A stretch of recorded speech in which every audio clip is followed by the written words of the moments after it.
Hello friends, स्वागत है आप सभी का हमारे यूट्यूब चैनल ब्राइटर्स पे। मैं विपिन कुमार स्वागत करता हूं। आज के इस नए वीडियो में जो आज का हमारा ये वीडियो है वह बेसिक कंसेप्ट जो चल रहा है हमारा एसआई का, उसमें सीखेंगे आज हम टाइम निकालना और रेट निकालना। तो चलिए शुरू करते हैं आज का जो हमारा प्रश्न होगा, क्योंकि पिछले वीडियो में हमने एसआई निकालना सीख चुका है, उसमें अलग अलग प्रकार से जो टाइम दिए जा रहे थे उसको चेंज करना सीखा। इसके बाद आज हम रेट और टाइम निकालना सीखेंगे। तो चलिए प्रश्न को देखते हैं किस प्रकार से इसको बनाया जाता है। तो हमारा पहला प्रश्न है जिसमें दिया गया है कि इसमें टाइम पूछा जा रहा है, कितने समय में 3,000 रुपये की धनराशि 12% साधारण ब्याज वार्षिक दर से 1,080 रुपया ब्याज अर्जित होगा। तो आपको प्रिंसिपल दे रखा है, जो जो चीज दिया हुआ है उसको पहले आप लिख लें। रेट दिया हुआ है 12% से, और एसआई दिया हुआ है 1,080 रुपया। टाइम नहीं पता है कि कितने टाइम में ये 1,080 रुपया हुआ है। तो आपको फॉर्मूले तो याद होंगे, एसआई बराबर क्या होता है, पी आर गुने टी होता है, तो उसी पर ये बन जाएंगे हमारा। तो जो एसआई बराबर पी आर टी और नीचे में जो 100 होता है इसी पर बनेंगे हमारा।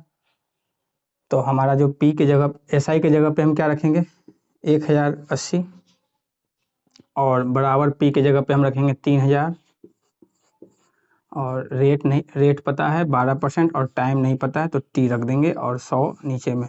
तो ये 00 से ये 00 चला जाएगा, और 10 से ये 10 चला जाएगा, और 3 से जब इसको काटेंगे तो 3 और 6 और 12 से जाएगा ये 3 बार में। तो हमारे पास इधर 3 बराबर टी, तो मतलब ये टी कितना आया, 3 साल आया। दूसरी बात कि हम इसको 3 साल माने या 3 मंथ माने या 3 दिन माने, ये कैसे पता चलेगा हमको कि हमको 3 साल ही इसको मानना है। तो आपको यहाँ पर रेट जो चल रहा है वो 12% वार्षिक चल रहा है, साल में चल रहा है। तो जो साल में चल रहा है तो मतलब ये जो आंसर आएगा वो साल में ही आएगा। तो उम्मीद है पहला प्रश्न आपको समझ में आ गया होगा। आते हैं दूसरे प्रश्न की ओर। दूसरा प्रश्न भी हमारा टाइम निकालने पर आधारित है, जिसमें लिखा गया है कितने वर्षों में 900 रुपये की राशि 11/2% से मिश्रधन 1,098 रुपया हो जाएगा। तो आपसे टाइम पूछा जा रहा है, जो भी दिया हुआ है आपको लिखना है। इसमें प्रिंसिपल दिया हुआ है 900, रेट दिया हुआ है 11/2% का, अमाउंट भी दिया हुआ है 1,098 का, और एसआई नहीं मालूम है, और यहाँ पर टाइम आपसे पूछा जा रहा है। तो अमाउंट सबसे पहले बताइए कि अमाउंट होता क्या है। मैंने फर्स्ट वीडियो जब बनाया था उसी में बताया था कि अमाउंट जो होते हैं वो प्रिंसिपल प्लस एसआई दोनों जब मिलते हैं तो हमारा अमाउंट कहलाता है। तो मतलब कि अमाउंट बराबर हम कह सकते हैं कि जो प्रिंसिपल प्लस एसआई जब मिलते हैं तो ये अमाउंट कहलाते हैं। तो अमाउंट हमारा दिया हुआ है 1,098 बराबर प्रिंसिपल हमारे पास 900 है प्लस एसआई है। तो एसआई निकल जाएगा यहाँ से, 900 अगर इधर माइनस कर लेंगे तो 891 198 रुपये हमारा एसआई है। तो हम यहाँ पर कह सकते हैं कि जो एसआई बनेगा वो 198 रुपया बनेगा। अब कितने साल में बनेगा वो साल निकालना है हमको।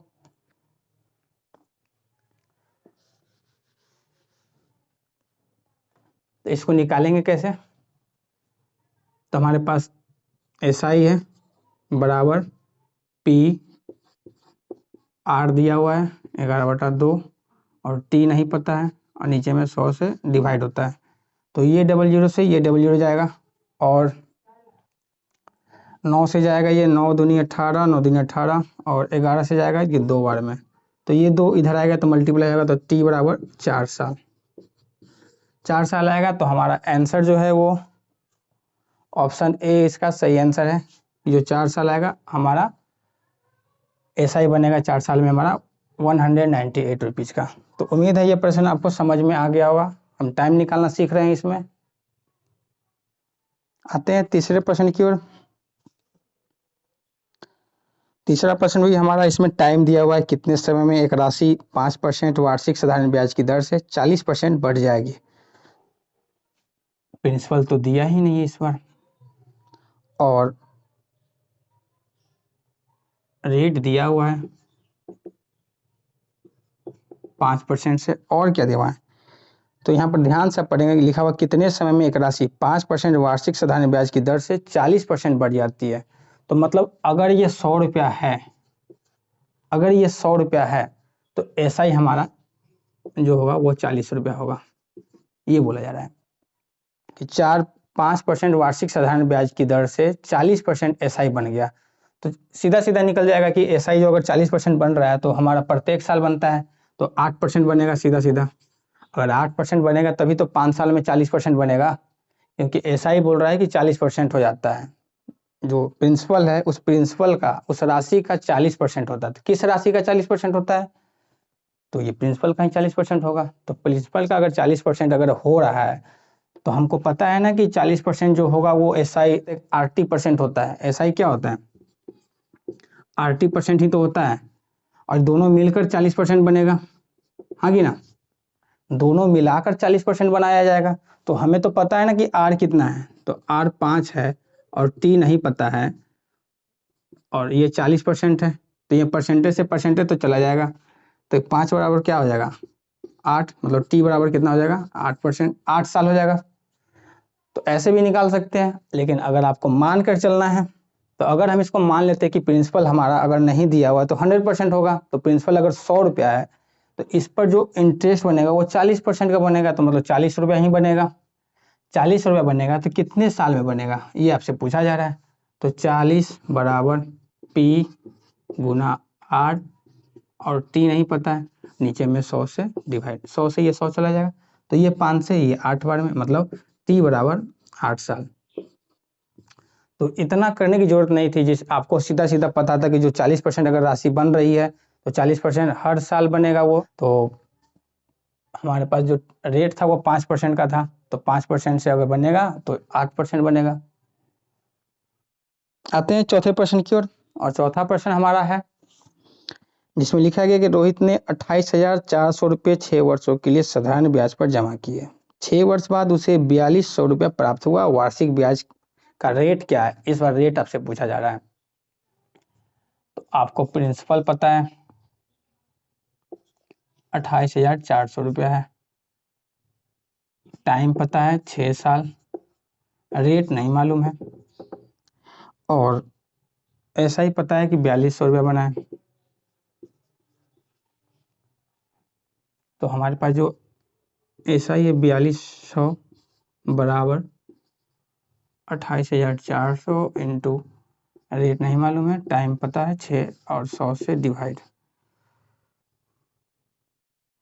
ये 00 से ये 00 जाएगा, और 6 से जाएगा ये 7 बार में, और 4 से जाएगा 4 से 28, 1 4 से जाएगा ये 25 बार में। तो आ जाएगा हमारे पास 25 सते 175 बराबर 71 R। तो यहाँ पे हमारा R कितना निकल के आ गया 175 बटा 71%। तो ये इतने रेट से अगर मिल जाए 6 साल के लिए तो 4200 रुपया मिलेगा, ऐसा ही हमारा। तो उम्मीद है ये प्रश्न आपको समझ में आ गया होगा।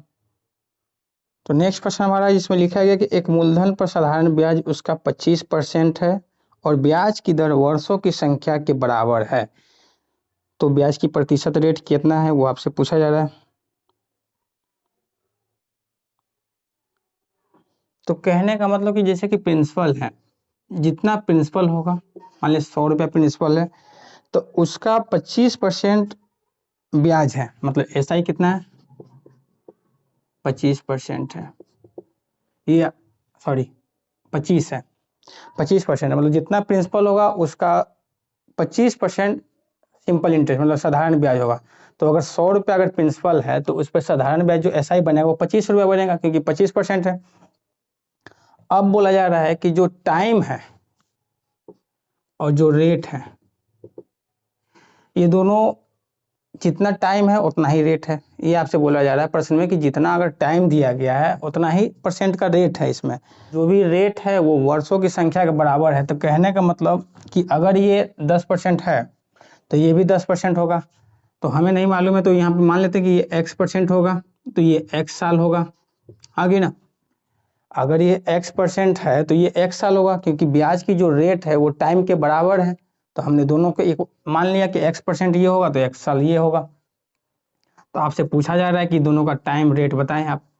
तो एसआई क्या होता है, 25 बराबर पी हमको दिया हुआ है 100, आर पता है, एक्स है, और टी भी पता है कि एक्स है, और नीचे में 100 से डिवाइड होता है, तो रेट निकलता, एसआई निकलता है। तो ये 100 से ये 100 चला जाएगा, तो 25 बराबर एक्स स्क्वायर। तो ये स्क्वायर अगर इधर आता है तो आपको पता है कि रूट हो जाएगा, तो रूट हो जाएगा, तो यहाँ पर एक्स बराबर रूट 25। तो एक्स बराबर कितना आएगा, 5 साल। तो 5 साल, टाइम भी 5 साल है और रेट भी 5 साल है। जब दोनों निकालेंगे तो ये एक्स का मान निकल गया। और इस प्रकार से जो ऑप्शन है इसका, ऑप्शन इसका सी सही आंसर हो जाएगा। नेक्स्ट प्रश्न हमारा है जो हमारा आज का होमवर्क में रहेगा, और उम्मीद करते हैं अगर प्रश्न आपको अच्छी तरह से समझ में आ रही है तो फिर आपको इस प्रश्न को बनाकर कमेंट जरूर करना है। तो हमने जो 2 वीडियो में जो सीखा, पहले वीडियो में हमने एसआई को सीखा और इस वीडियो में हमने टाइम और रेट को सीखा। नेक्स्ट वीडियो में हमने प्रिंसिपल को भी सीख लेंगे, और प्रिंसिपल के बाद हमारा जो इसके बाद जो क्वेश्चन चलेंगे वो हमारा थोड़ा सा लेवल इसका हाई हो जाएगा। तो हम अभी बेसिक सीख रहे हैं, तो मिलते हैं नेक्स्ट वीडियो में। धन्यवाद वीडियो को पूरा देखने के लिए, और हो सके तो अगर समझ में आ रहा है तो लाइक सब्सक्राइब जरूर करें।